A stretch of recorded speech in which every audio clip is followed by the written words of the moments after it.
नमस्कार। जन उत्तराखंड में आपका स्वागत है। मैं हूं आपके साथ भानु दीक्षित। सबसे पहले नजर हेडलाइंस पर।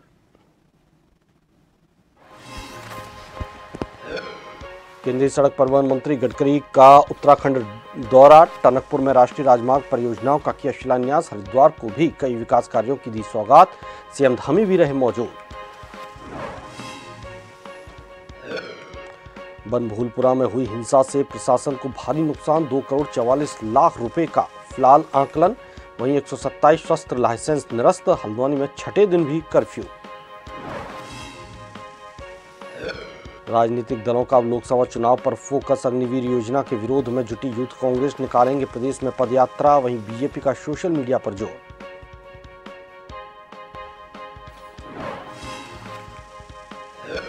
काशीपुर में कोचिंग जा रही छात्रा पर अटैक। हमलावर मौके से फरार। हिंदूवादी संगठनों ने की आरोपी को गिरफ्तार करने की मांग।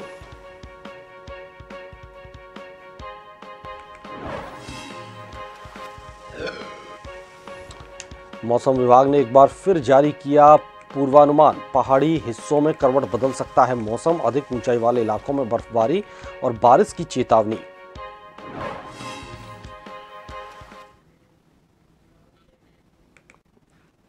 खबरें विस्तार से। लोकसभा के मध्य प्रदेश भाजपा संगठन लाभार्थी सम्मेलन चला रही है, जिसमें केंद्र सरकार और राज्य के लाभार्थियों को सीधा जुड़ने का प्रयास किया जाएगा। सम्मेलन की लोकसभा क्षेत्रों से लेकर ब्लॉक स्तर तक आयोजित इसको कराया जाएगा, ताकि पार्टी लोकसभा चुनाव का प्रचंड जीत का लक्ष्य प्राप्त कर सके। भाजपा के वरिष्ठ नेता सुरेश जोशी का कहना है कि पीएम नरेंद्र मोदी और सीएम पुष्कर सिंह धामी की सरकार में हर वर्ग के व्यक्तियों को लाभ दिया जा रहा है, जिसके चलते अब पार्टी उन्हीं कामों की बदौलत जन जन तक पहुंचेगी।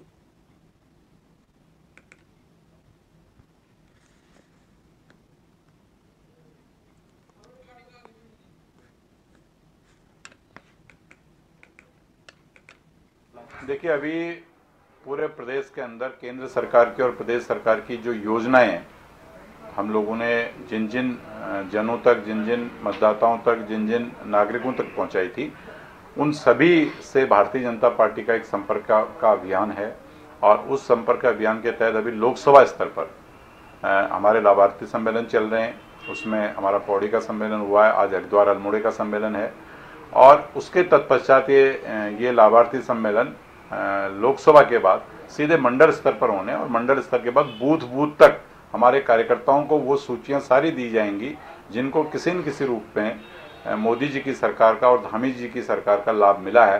उन सब से भारतीय जनता पार्टी का संपर्क करने का एक अभियान है। सल्ट अल्मोड़ा जिले के विकास खंड सल्ट में युवा कांग्रेस विधानसभा अध्यक्ष अमित रावत ने प्रेस वार्ता कर कहा कि 2024 के लोकसभा चुनाव में कांग्रेस जोर शोर से तैयारी कर रही है। 2024 के लोकसभा चुनाव में कांग्रेस अल्मोड़ा पिथौरागढ़ लोकसभा पर प्रचंड जीत हासिल करेगी। उन्होंने कहा, सड़क, स्वास्थ्य, शिक्षा सहित अन्य योजनाएं खस्ताहाल हैं। सरकार ने युवाओं के विभिन्न योजना संचालित करने की बड़ी बड़ी बात कह रही है, लेकिन कई योजनाएं नहीं हैं।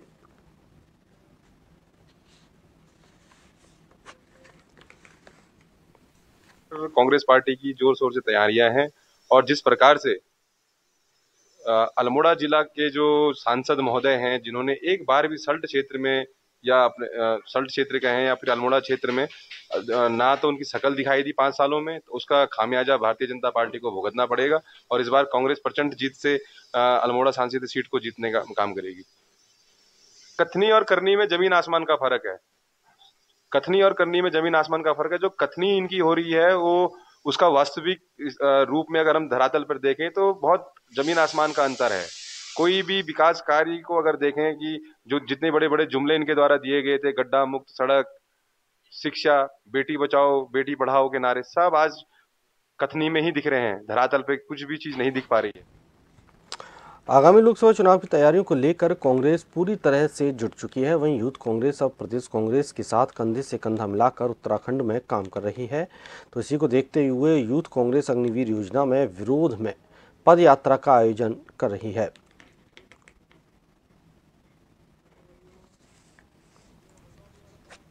क्योंकि युवाओं को जो है अधिकांश नौकरी मिल चुकी है और कांग्रेस को नहीं दिख रहा है, शायद अभी भी जो है कांग्रेस के लोग उठें, वो तो सुबह से 5 स्टार संस्कृति में रहने के आदी हैं। कांग्रेस के लोग सुबह उठते नहीं हैं। सुबह उठे 5 बजे देखे सड़कों पर कितने युवा तैयारी कर रहे हैं और आंकड़े देखें कि उत्तराखंड से कितने युवाओं ने अग्निवीर में जो है भर्ती प्रक्रिया को अपनाया और वो भर्ती हुए हैं। निश्चित तौर पर कांग्रेस जो है पैदल हो चुकी है, इसलिए वो पदयात्रा निकाल रही है। इस प्रदेश की जनता ने, इस देश की जनता ने कांग्रेस को पदयात्रा लायक ही छोड़ा है और इससे ज्यादा कुछ नहीं हो रहा है। राजधानी देहरादून के रेस कोर्स में खादी ग्रामोद्योग विकास योजना जागरूकता शिविर का आयोजन किया गया। शिविर का उद्घाटन मनोज कुमार, अध्यक्ष खादी ग्रामोद्योग आयोग भारत सरकार ने किया। इस अवसर पर स्थानीय विधायक खजानदास भी मौजूद रहे। 7 दिनों तक चलने वाले इस आयोजन शिविर में देश और प्रदेश भर के 70 स्टॉल लगाए गए हैं। इन स्टॉलों पर खादी के बने सामान को बिक्री के लिए रखा गया है।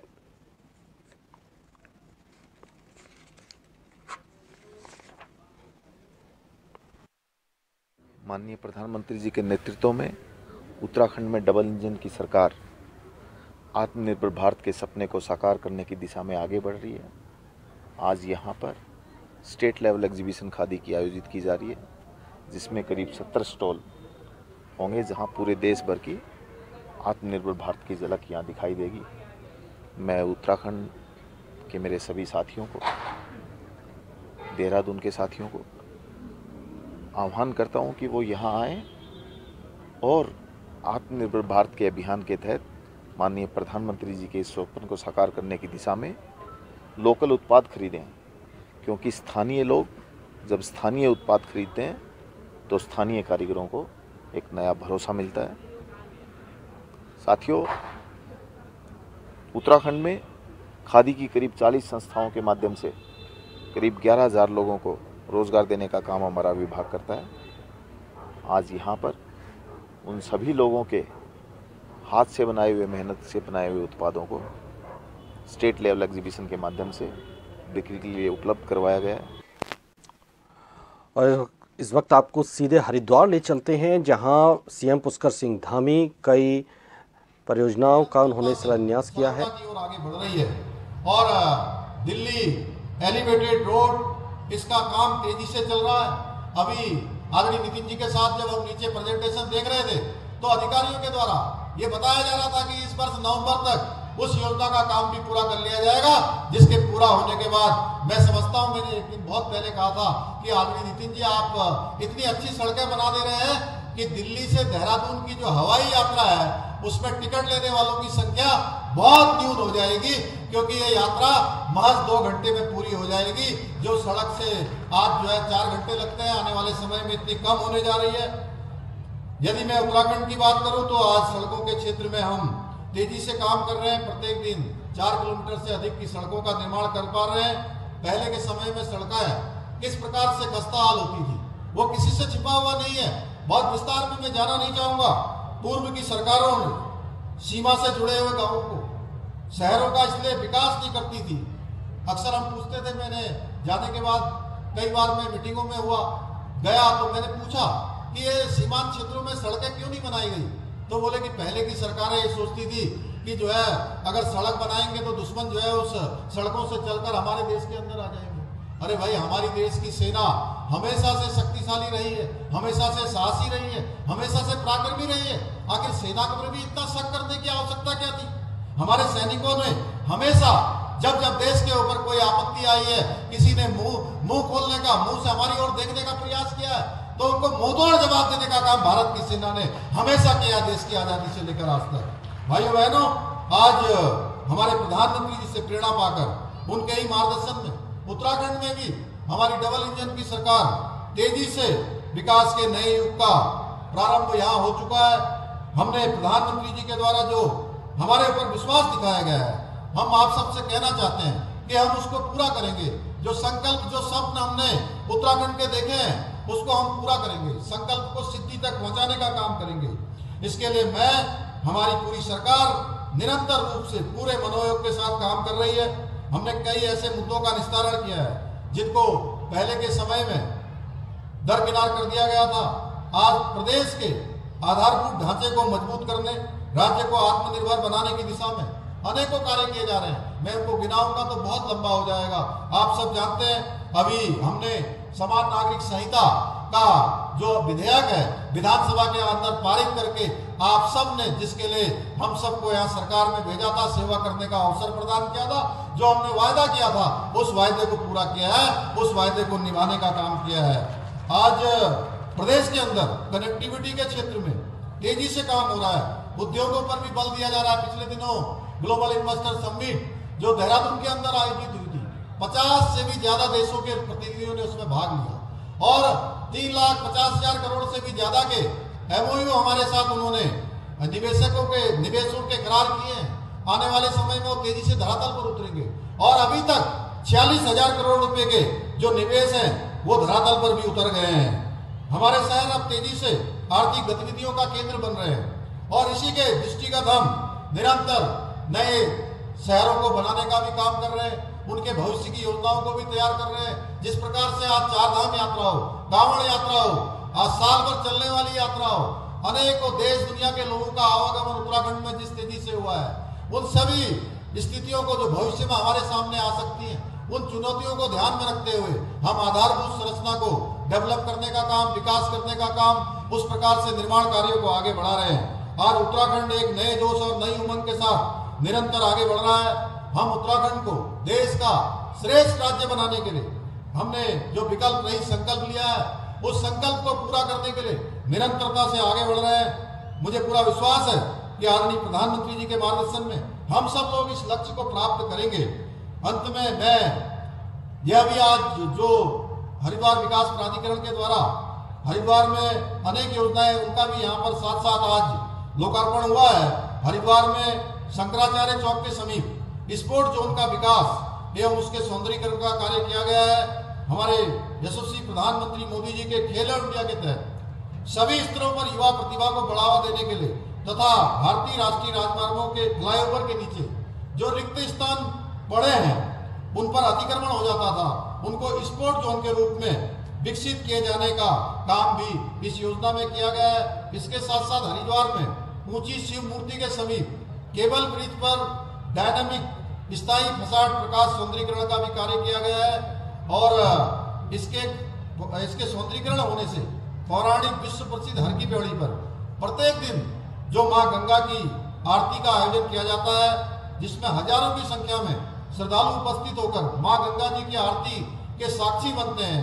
केबल ब्रिज पर डायनेमिक स्थायी फसाड प्रकाश सौंदर्यीकरण किए जाने से निश्चित रूप से आने वाले देश दुनिया के श्रद्धालुओं को एक सुखद अनुभूति होगी और एक अच्छा अनुभव वो हमारे उत्तराखंड से लेकर जाएंगे। मैं इसके लिए हरिद्वार विकास प्राधिकरण प्रशासन को बहुत बधाई देना चाहता हूँ। साथ ही अभी मदन कौशिक जी बोल रहे थे, आदरणीय निशंक जी बोल रहे थे और इससे पहले कुमाऊं क्षेत्र की भी 2200 करोड़ से भी ज्यादा की योजनाओं का आज हम शिलान्यास आपने वहां पर भी शिलान्यास किया है। तो आप ऐसे भारत सरकार के ऐसे फिलहाल यहाँ रुकेंगे एक छोटे से ब्रेक के लिए।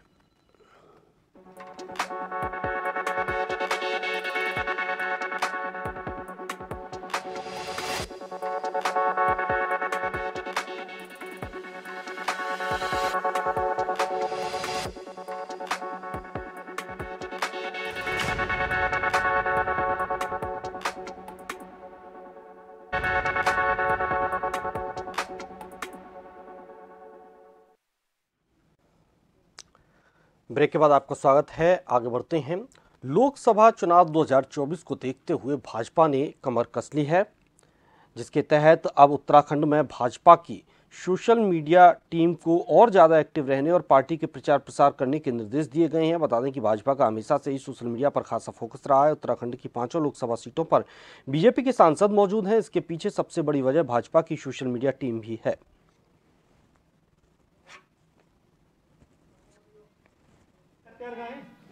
देखिए, हमारी तैयारी पूर्ण है।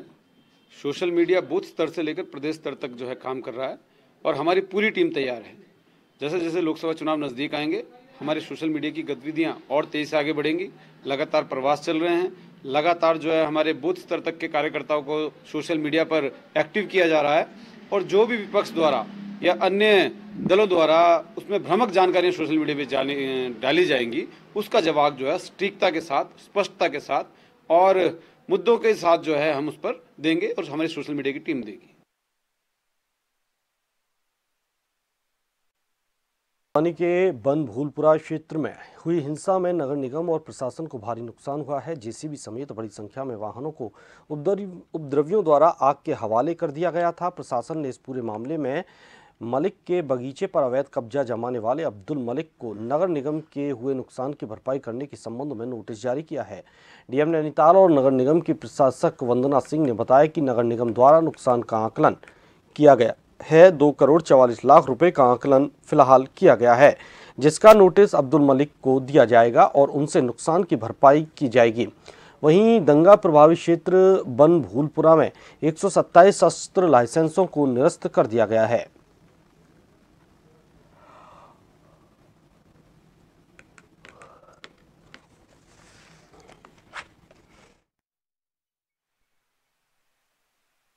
नगर निगम अपना असेसमेंट पिछले 3-4 दिन से कर रहा था, तो जो परिसंपत्तियों का नुकसान हुआ है, नगर निगम के व्हीकल्स वगैरह हैं और भी एसेट्स हैं, तो उनका एक 2 करोड़ 44 लाख का एक असेसमेंट करके प्रारंभिक नोटिस अब्दुल मलिक के नाम पर निकाला गया है। वो विधिवत रिसीव करवाया जाएगा और उसके बाद वसूली की कार्रवाई करेगी। कुछ लाइसेंस भी कैंसिल हुए हैं टोटल? उनके 127 लाइसेंस हमने कैंसिल किए, सस्पेंड करे हैं अभी पुलिस रिपोर्ट के आधार पर।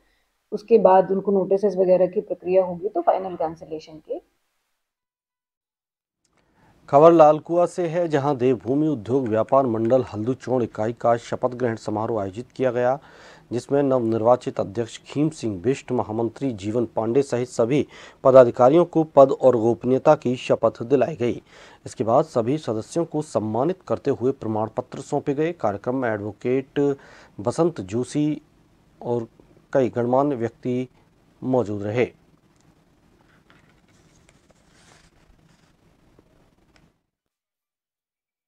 हमने तो कहा कि जो इकाई बनती है वो निश्चित रूप से व्यापारियों के हित में काम करेगी। व्यापारियों की समस्या आएंगी तो उसका निराकरण करेगी और सरकार और शासन से जहाँ सहयोग हुआ हम सब उसको पूरी तरह उनका साथ देंगे। 1 महीने से हम लोगों की चुनाव प्रक्रिया हो रही है, जो निष्पक्ष चुनाव प्रक्रिया हुई और उसमें हमारे सभी व्यापारी भाइयों ने बढ़ चढ़कर हिस्सा लिया और उसी के फलस्वरूप आज शपथ ग्रहण समारोह था। एक हमारा नारा है संगठन का, एक संगठन मजबूत संगठन। तो इसी नारे को आगे लेते हुए अपनी व्यापार मंडल से, अपने क्षेत्र से और व्यापार मंडल द्वारा जो भी बुराइयाँ कुरीतियाँ उनके खिलाफ हम खड़े होंगे। और हुआ मुमटी से लेकर 3 पारी तक संगठन बना है, बहुत अच्छा संगठन बना है, सशक्त संगठन बना है। और हमारा व्यापार मंडल का उद्देश्य यही रहता है कि हम व्यापारी के साथ उपभोक्ता भी हैं, इसलिए उपभोक्ताओं का अच्छा सेवा देना हमारा कर्तव्य है। नकली माल, नकली मावा, नकली दवाइयाँ, नकली चीज़ें बेचने का हम विरोध करते हैं और स्वच्छ हमारा देवभूमि मंडल पूरे उत्तराखंड के अंदर अच्छा चल रहा है। इसी के साथ इस बुलेटिन में फिलहाल इतना ही। लगातार अपडेट के लिए आप देखते रहिए जन टीवी।